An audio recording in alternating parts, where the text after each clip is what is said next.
Okay, welcome everybody. My name is Monica Haynes. I'm a volunteer here at the History Center in the Mitch Powell Library. Today we're going to be talking, or Mark is going to be telling us about murder in Coweta County. So if you don't mind, make sure your phones are turned off or on vibrate. And I'll hand it over to you, Mark. Okay. Well, thank you all for coming. I appreciate the ladies who came in and this gentleman. I'm not so nervous about speaking in front of a small group, but I appreciate there being a few people here. I want to give you just about 30 seconds of my background, how I became interested in this story. I retired from my state job in 2010, and then I went to work for Coweta County at the Visitor Center in the old courthouse in 2012, and worked there for 10 years. People would come in and talk about all the movies that have been filmed here in Coweta County, at least partially, parts of the film. But a lot of people would come in and talk about the murder in Coweta County story. They would say it was good, the book was good, the movie was good. Some people liked it, some people didn't. So I became more interested in it. I have lived in Coweta County all my life and read the book and watched the movie several times, but I tried to do a little more research on it and started a collection of pictures, press photos. A lot of them are inside the courthouse, and because I work in that beautiful old building, that was really where my interest was. So I've got the pictures here, and I'd like to share them with you if you'd like to see them. And then I did a little more research on some interesting facts about the people that were involved. And I'm not trying to portray myself as a legal expert. I don't know. I don't have a legal background at all. So I don't know anything about the legal or the social or the racial ramifications of this story. I'm just going to show you my pictures and tell you some of the facts that I have discovered. Let me, 1948 was a different world. And I'd like to just share these few little facts with you before I get started. Gas was 26 cents a gallon in 1948. Stamps were 3 cents apiece. The best picture of the year was Hamlet with Sir Lawrence Olivier. The president was Harry Truman. We had two Georgia governors in 1947-48. One was Belvin Thompson, and then he was governor November 17th of 48, and then Herman Talmadge was the governor. The sheriff of Coweta County was Mark Puckett, and the Coweta County population was 27,400. It has increased a tremendous amount in the last 77 years.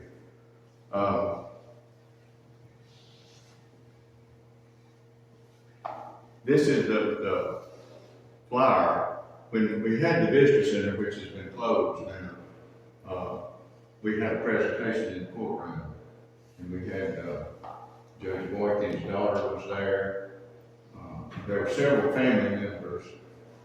Wilson Turner's son was there, and his daughter was there, and they had a panel discussion, and they brought out some interesting facts about it. This was the little cover of the program that we had there. To me, these are two of the most dramatic scenes in the movie. Has everybody here seen the movie or read the book, or so you're somewhat familiar with this storyline? This first scene in the movie, where of course Johnny Cash was not in this first scene. John Watts was standing there where they were loading up the moonshine, and they brought the guy who had been stealing from him, and he put his hands up on the door jamb of the car and slammed the door. I mean, that shows what type of person he was. But that was one of the most dramatic scenes, and the other one to me was when Albert Brooks and Roy Lee Gates were carrying Wilson Turner's body. Of course, that was just a dramatic scene to me. This is Wilson Turner. He was the guy who was murdered. Now, his real name was William, but he took his brother's name because he did not want to go back to the army. So he took his brother's name, Wilson, but his real name is William Turner. Now, this is Mr. John Turner, William's father, Wilson's father, and this is Wilson's wife, Judy. Mr. Turner was a farmer.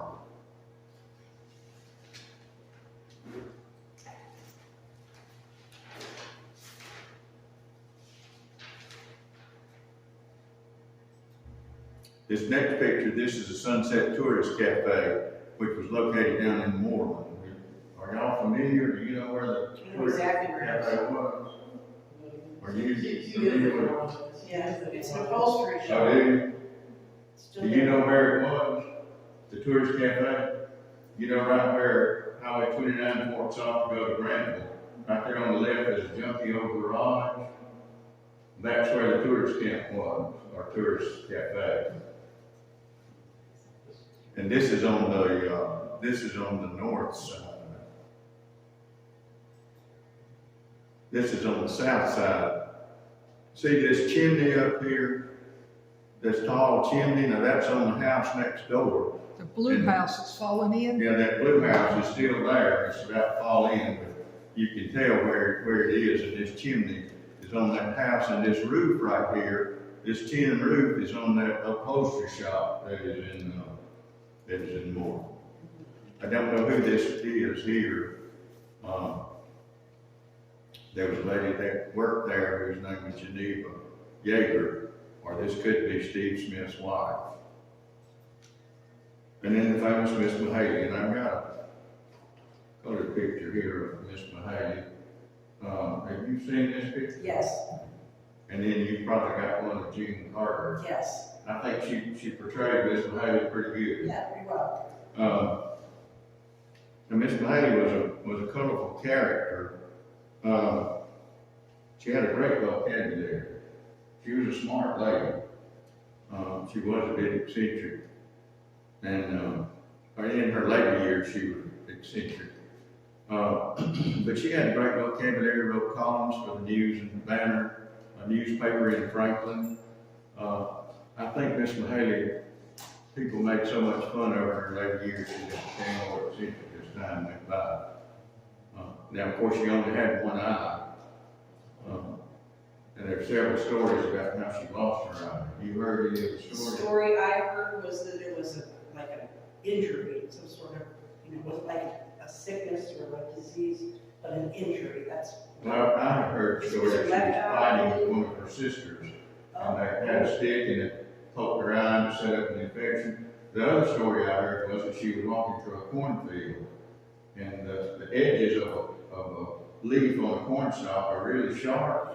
And one of those cut her eye and it set up an infection and had to be removed. I know that she would put a marble in its place sometimes Mm-hmm. and pop the marble in and out and then clean it. I don't know how Kim. And then pop it back in. I would love to have a press photo of Miss Mahaley, and surely some of the news reporters that were there took a picture of her, but I've never been able to find one. Now this is Elder Hancock, and he was a federal agent that he was showing Mark and Barnes where the ashes were dumped. Now this is not in 1948, this is later when Margaret Ann was doing research to write her book, Murder in Coweta County. This is just a picture of some trees that are burned. I don't know why whoever took this picture didn't take a picture of the actual pit where the body was burned, but they didn't, or at least I haven't been able to find this. Just another picture of Hillary. So this is Mr. George Cornett. He was a Fulton County policeman, and he was making a plaster cast of the tire tracks of Mozart Strickland's truck. That's another picture of Elder Hancock. I don't know why they've got so many of those on here. This is Dr. George Cornett and Dr. Herman, Mr. George Cornett and Dr. Herman Jones of the Georgia Crime Lab, and they're testing those tire tracks here. He's doing a plastic cast of that. That's Elder Hancock at a liquor steal. But this is not in 1948. That shows you sort of what a liquor steal. You can tell it's not 1948 because that looks like some plastic milk jug there. And then this is the jail in Greenville. I've never been inside, but I would love to go inside that building. But you say it's hard. It's incredible. It's right on. She lives there. These are members of the search party who were looking for the body. Sheriff Potts offered $500 of his own money somebody could locate the body, which caused a little trouble there. I can't identify anybody in this picture. I have a friend who's 88 and her father helped to look for the body. And I showed her this picture, but she was not able to identify her father or anybody else. Now, this is a picture in the courtroom during the trial. All the woodwork has been painted dark brown here now, and originally in 1904, all this woodwork was faux painted to look like oak, even though it's just cheap pieces of pine.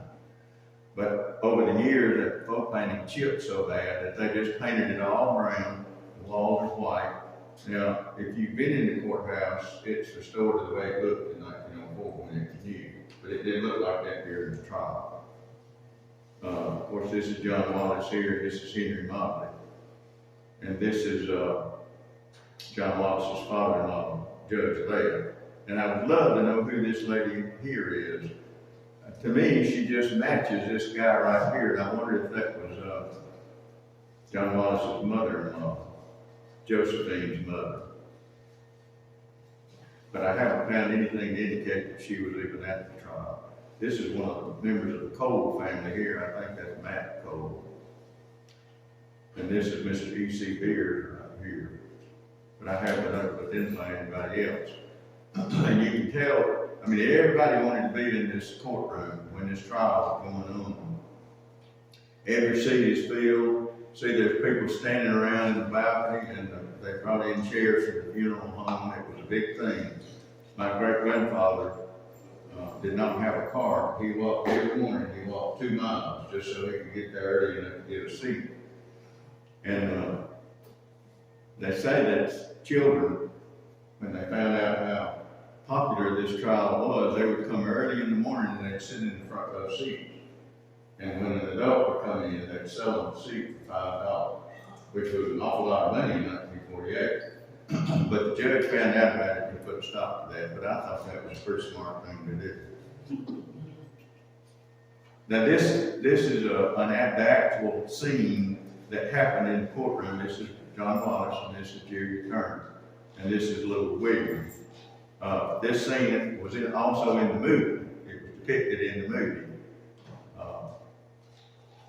He asked her if this is Little William, and she looked terrified of John Wallace.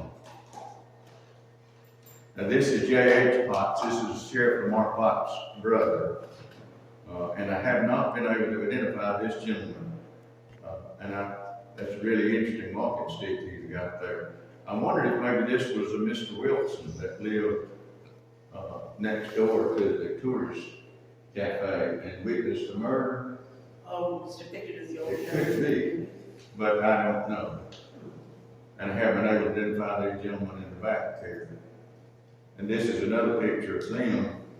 I would love to know who they are. They got to be some federal agents, or I don't think they're lawyers, but anyway, that's my goal, to try and identify these people here. Now this is Harry Seville and Henry Motley. They were two of John Wallace's accomplices. And they're walking through the first floor of the courthouse. I thought that was, he really got his tie a little short there. Struck me as kind of funny. And you'll notice he's smoking. At one time, and even during the trial, people could smoke, chew tobacco. They had spittoons all over the courthouse. I've got a picture of some of Wallace's lawyers, and they've got a bag of raw peanuts, and they're shelling peanuts and eating them and throwing them all on the floor. I mean, the courthouse is just in deplorable conditions.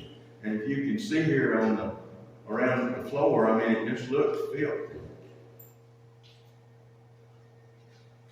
And that's Harry and Henry Motley. This is another shot of that. So you can tell how dirty that floor is.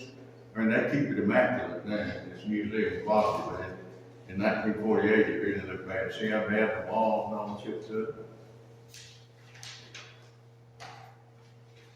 This scene was taken, this picture was taken from the balcony. And it shows how all the woodwork painted brown, and then they had this old linoleum on the rug on the the floor. There's also here, Hamilton C. Arnold calendar on the wall. This is John Wallace here, and he's smoking a cigarette, and this is Henry Motley. Of course, they're all men on the jury. Women could not even serve on the jury in the state of Georgia until 1955. Herman Talbot signed a bill that allowed a woman to serve on the jury. And if there was going to be something about the trial that was going to offend the woman, she had an automatic out. They were better. She didn't have to serve.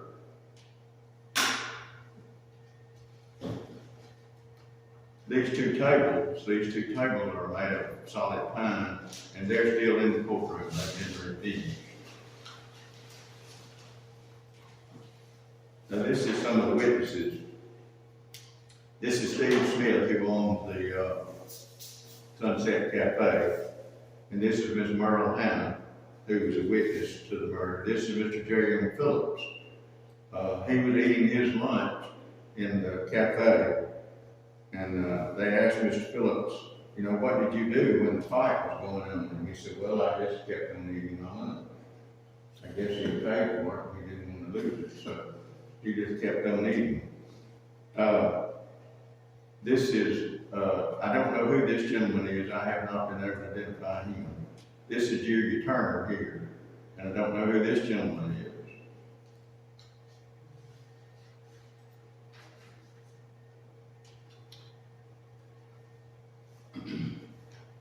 This is John Turner, and this is the real Wilson Turner, William Turner's brother.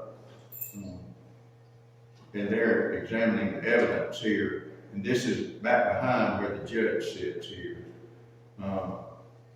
These cans, I think, are what gasoline was hauled in to saturate the wood when they burned the body. And it says in the book that there was a rock. After they threw Wilson Turner's body in the well, they threw a huge rock down on top of it. So, I mean, I don't know for sure, but this looks like a rock in a crate here. So I'm assuming that this is probably the rock that they got out of the well when they retrieved it, when they went looking for the body. Now this is Ellie Hancock and J.C. Oppel. And they are examining the evidence too. You can see the rock there also.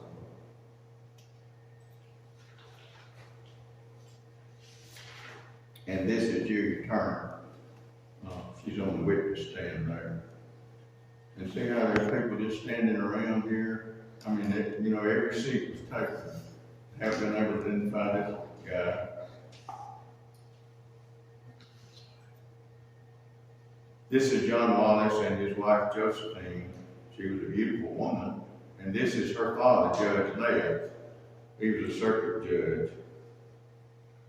And my research indicates that after the first day of the trial, she never did come back to the courtroom.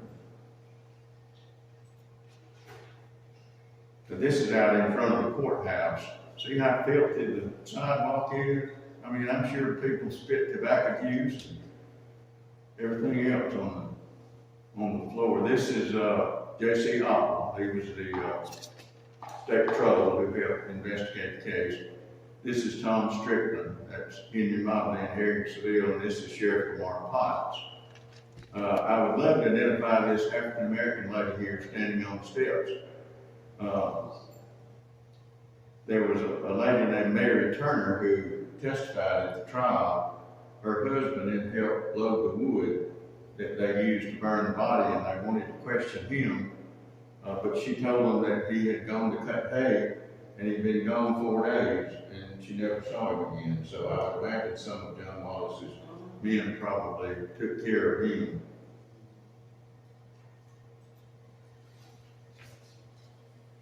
Now this is in the courthouse. They're coming down the steps. And in the original picture, you can tell, see how much dust is on these banisters here? I mean, the courthouse was just filthy. And see there, he's smoking and he's lighting one up, and I would bet a quarter that he probably threw the match. He probably blew it out and threw it on the floor. And see, they all look like, you know, they're not too worried about being convicted. Now, this is Harry Seville. He was driving one of the cars, and he's sitting in the courtroom. Probably, I'm sure that the court's not in session. But see how filthy this floor is?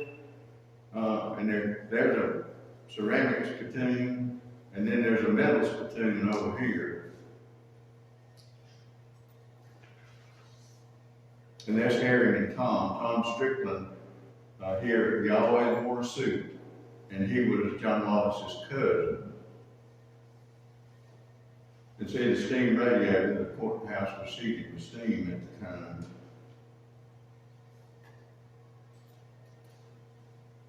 Now this is seen in the courtroom. This is Tom Strickland, Harry Seville, who had red hair. This is Henry Motley. And this is Mrs. Seville and John Wallace, and this is Elder Hancock. I guess this must have been at one of the, when the court was in recess. But you can tell again how dirty the floor is there in the courtroom. This is Albert Brooks and Mark Barnes, who wrote the book. You can tell when she was interviewing him in March of '68. You can see the old dial telephone and the old regular typewriter, and then evidently Sheriff Potts like peppermint candy. You've got a King Leo peppermint can there. Did you say that was Albert Brooks or Arthur? Albert Brooks. I don't have a picture of Roy Lee Gates, but this is Albert Brooks. I met his grandson. That's Sheriff Potts and Albert Brooks and Mark Barnes. You can tell on the bottom of this chair, and I keep pointing out how dirty the courthouse was, but it just fascinates me that it was so dirty at that time. They keep it so clean now. Were the roads dirt at that time too? The roads were paved, correct? What? Were the roadways still like dirt? Is that maybe why there was so much? No, the streets were paved in '48, yeah. At one time, they had wooden blocks. On the street was paved with wooden blocks soaked in creosote. Wow. We've got one of them in the history center, one of the blocks.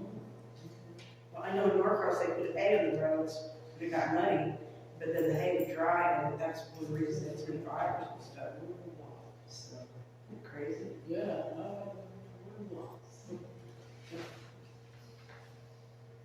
Now this is John Wallace, and here in Seville, who I told you had red hair. And I did manage to find out this guy's name here is Bud Cochran, and you can see he's smoking a cigarette.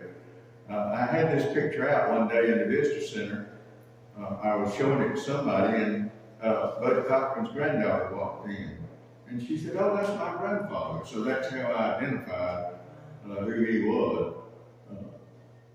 This tie got horse heads on it. I found a tie similar to this on eBay. I think we've got it in the history center in the cabinet there.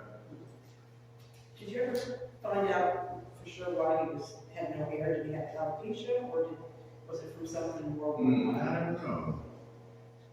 I know that they said John Wallace just didn't have any hair. Yeah. And then when Johnny Cash, who was Eddie Griffith played, he had that beautiful head of hair. This is J.H. Potts. This is Sheriff Potts' brother, who was a deputy. He's buried at the Oak Hill Cemetery in Unum, but it does not have a tombstone. He lived on Lee Street, which is below the Whiteworth Auditorium. What was his first name, sir? J.H. Oh, that's J.H. He doesn't have a tombstone. He does not have a tombstone. But he is buried there. Yeah. Now this is some of the lawyers in the case. This is Pierre Howell here. This is Kaiser Watley, who was related to John Wallace. And this is Meyer Goldberg. Oh. Of course, that's John Wallace, and this is Harry Seville, and I think this is Gus Huddleston. He was one Meyer of the Goldberg lawyers is also. buried in Sonoma. I'm sorry. Meyer Goldberg is buried in Sonoma. Yes. Yes. After he died, his wife married his brother, Max Goldberg. And after the trial, because he helped defend, he helped prosecute Wallace. He received so much hate mail that they had to move from Sonoma. They moved up to Mud Atlanta. just to get away from all that trouble, yeah. Huh. I know, because I've been to his grave, it's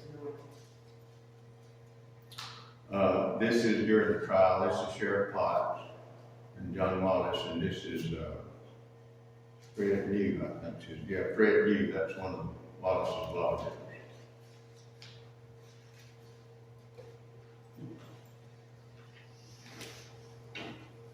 Now this is Fred New, and this is Jack Allen, and then that's Mobley, and this is John Wallace.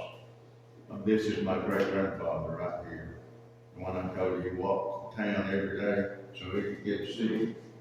And that day he managed to get there and sit on the front row. I'd love to identify some of these other people, but I've not been able to. Of course, this is Sheriff Potts. This is Seville, Harry Seville, that's Henry Motley, and John Wallace. I guess in 48, everybody smoked. This is on the west side of the courthouse. And he's got eyebrows, so it's not alopecia. So that's what I was trying to figure out. So I heard one time that he was exposed to some kind of chemicals in World War I. I just happened to notice he's got eyebrows. That's what I was like, he has the eyebrows, so. But no eyelashes, I was told. Now this is L.D. Hancock, and this is Margaret Barnes. They're inside the courthouse, they're in the balcony. I guess when she was doing research for the book, you can tell the courtroom is painted a different color, and it was Pepto-Bismol pink at the time. The walls were Pepto-Bismol pink, all this trim on the columns, that's gold, and the woodwork here is painted white. They had put dark blue velvet drapes on the window. And then they put these reupholstered seats here in the jury box. I mean, it was atrocious. Can you imagine going into that room and it was Pepto-Bismol pink? Now this picture here, this is Governor William Yates Atkinson's picture. He died in Newton in 1899. He was governor from 1894 to 1898. And he died in 1899. And they were so proud to have the governor living there that they had this portrait painted. And I mean, it's almost life size. It filled up that whole wall space behind where the judge sits. Now, when they restored the courthouse in 2010, I think it was, to the way it looks when it was new, they had somebody paint new portraits of Governor Atkinson and Governor Arnold, and they donated this picture to Meriwether County Courthouse because that's where Governor Atkinson was born, in Meriwether County. We were in the Meriwether County Courthouse last week, and I asked them if I could go up and see the picture, but they said they were redoing the courtroom and they wouldn't let people go up there. But you believe it's still at the Meriwether County Courthouse? Mm-hmm. Now this Governor Atkinson's son was on the Georgia Supreme Court, and when John Wallace lawyers filed an appeal to the Georgia Supreme Court, it was Governor Atkinson's son who was the main judge on the Georgia Supreme Court. And Atkinson is buried at Oak Hill? Is Atkinson buried at Oak Hill? Yes. He's buried in the Presbyterian section. Gotcha. There with his wife and his mother and his brother. And he still has at least one descendant who lives in Houston.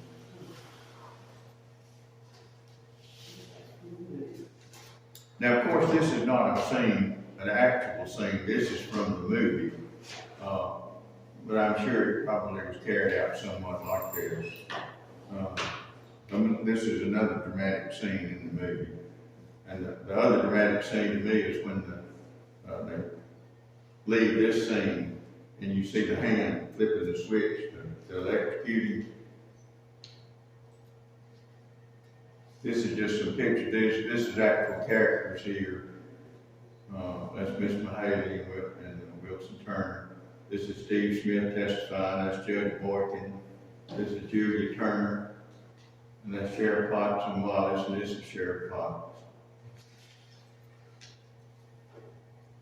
And then I think that's all the pictures. I want to tell you just a few facts, and I know I don't want to keep you all too long, about this case. The venue was disputed, was Wilson Turner killed in Coweta County, Meriwether County. A.L. Henson argued that Lamar Potts was an interesting party because he offered a $500 reward if somebody could find the body. But he was tried by a jury of his peers, and they were Coweta County residents. They were not Marietta County residents. Had they been Marietta County residents, I think the outcome of the trial would have been completely different. The people that lived there would have been afraid John Wallace would make sure that they suffered if they convicted him. But the judge, Judge Boykin, would have been the same judge if it was in Marietta County. The same judge would have oversaw the trial. Solicitor Luther Wyatt, who prosecuted John Wallace, called several witnesses to tell the story of the events leading up to the murder and cremation of the body. And I have met Luther Wyatt's daughter, his granddaughter, and his great-grandson. And they told me that after Wallace was convicted and he was sent to prison, that he wrote Luther Wyatt a letter and said, "Will you please come to jail and see me?" But of course he never did go. And they got that letter in their safe deposit box. And I asked the lady, and I said, "Will you please give me a copy of that letter?" And she said she would, but I've been begging her for 2 years and she hadn't got it yet. Of course, the most damaging testimony in this case came from Albert Brooks and Roy Lee Gates. And it's promoted as the first time in Georgia history that a white man was convicted on the testimony of a black man. But there was a case in 1913, the Leo Frank case. There was a black janitor who had testified that he had seen Leo Frank with Mary Fagan's body. So I don't know if they don't consider the Jew a white man, or I don't know how that figures in. But anyway, this trial is promoted as the first time in Georgia history that a white man was convicted on the testimony of a black man. Perhaps because it was the testimony of Brooks and Lee that was kind of the linchpin for testimony, as opposed to this is another witness. Yeah. Seeing the guy with the body. Mm-hmm. What was the name of the other cases that Leo Frank?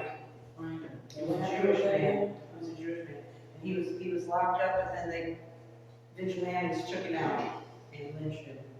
He was a manager of the pencil factory in downtown Atlanta, and they said that there was a little girl, she was like 13, maybe her name was Mary Fagan, and she came to collect her pay, and he had killed her, but they said that it was the janitor who had killed her, but he testified against Leo Frank, and so Leo Frank they put him in prison. Governor John Slayton commuted his death sentence to life in prison, but some people broke him out of prison and they hung him up close to Marietta.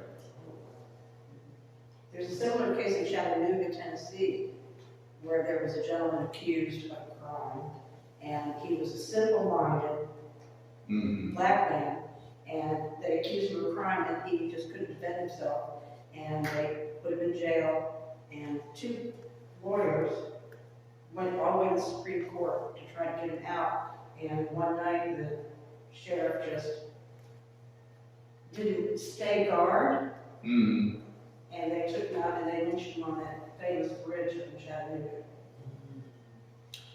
To me, one of the most ludicrous statements that John Wallace made when he testified at the trial was he said that he didn't kill Wilson in Coweta County, that they drove him down to Marietta County, he was alive, and they went out in the pasture where there was an old well, and that Wilson told him, said, "Mr. Wallace, just put me down in the well and let me stay 2 or 3 hours, and then help me get out, and then I will help you find those cows." And I thought, that's a ludicrous statement. Why would Wilson Turner have said something like that? It's just crazy to me.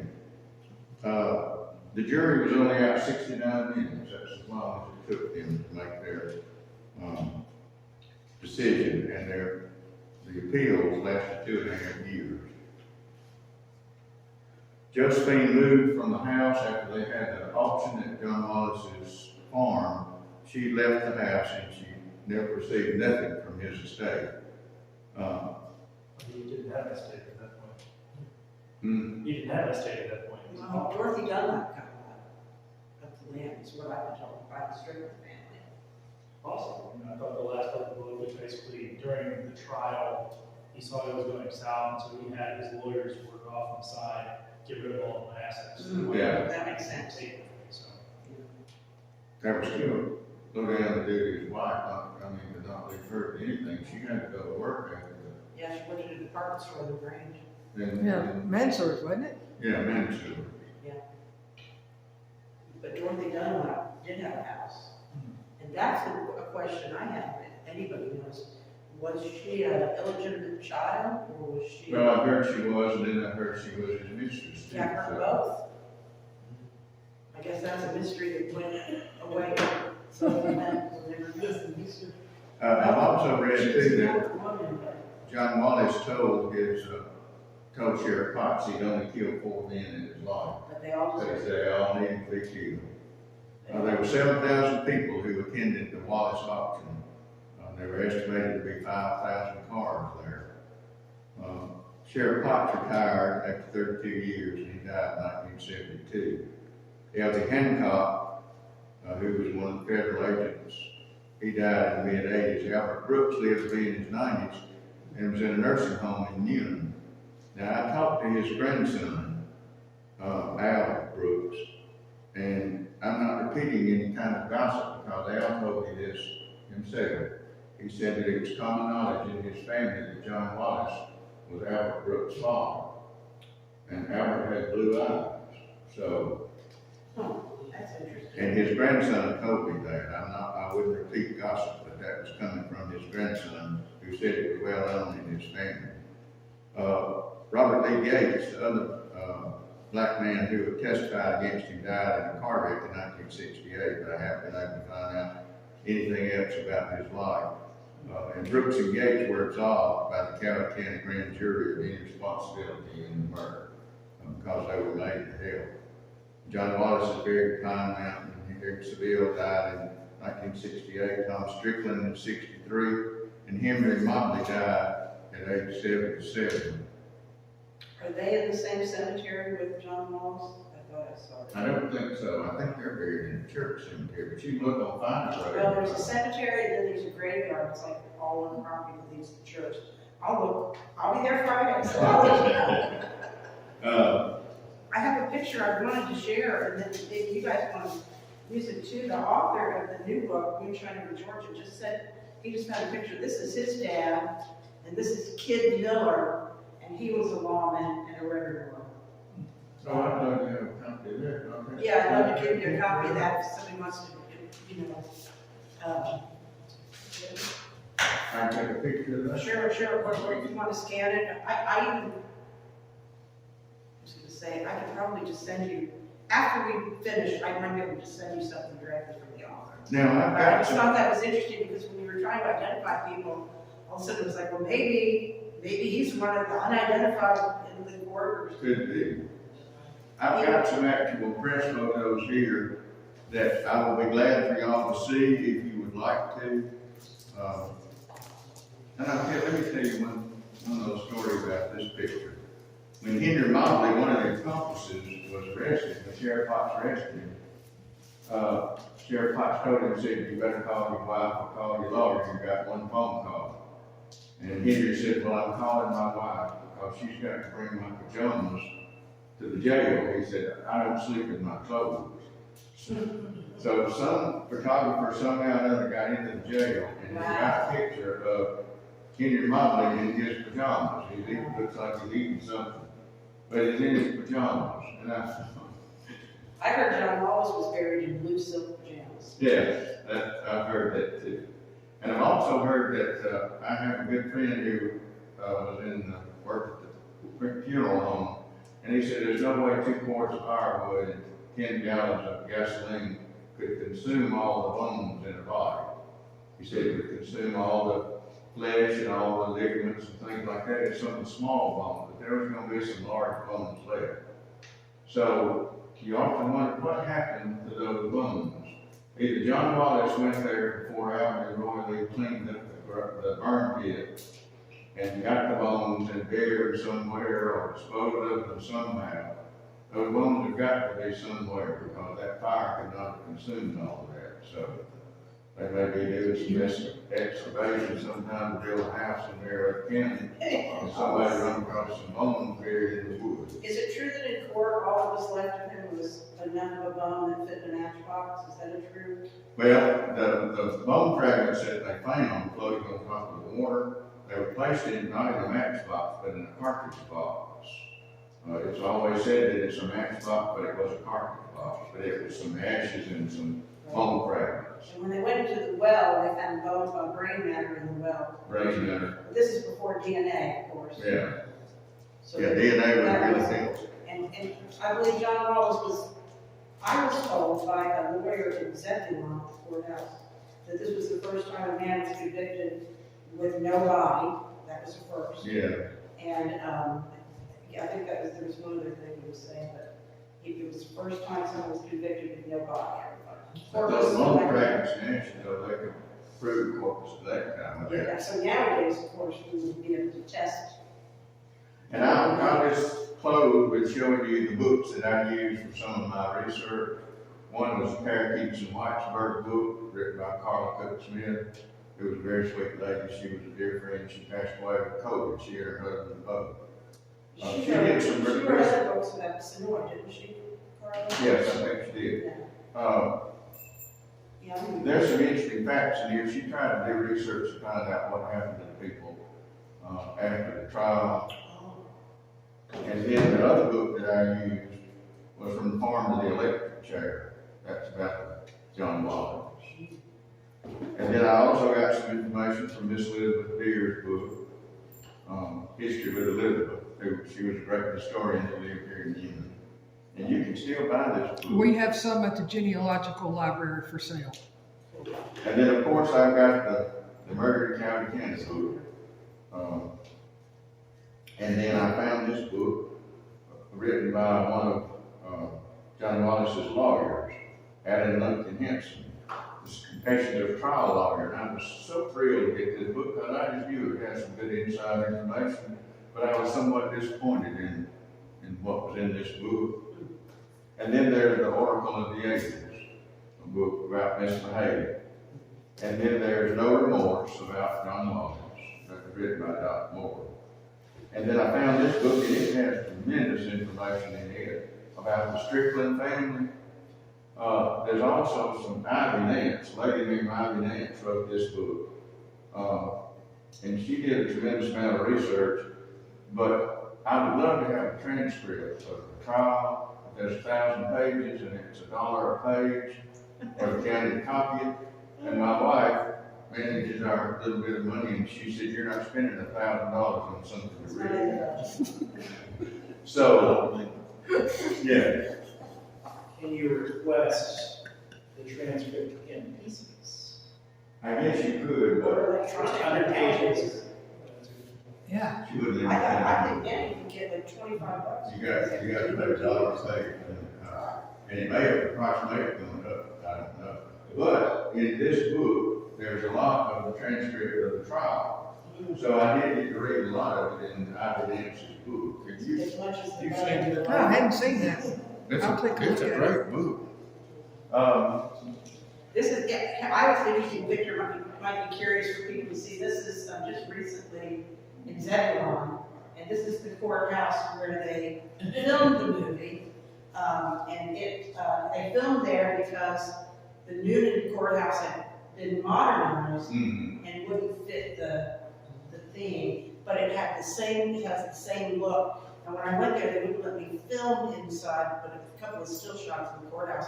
And it's got a balcony, and they still have the original chairs. And in the movie, you can see a couple of places where those chairs are there for the movie. Yeah. They filmed Fried Green Tomatoes there as well, in the courthouse there.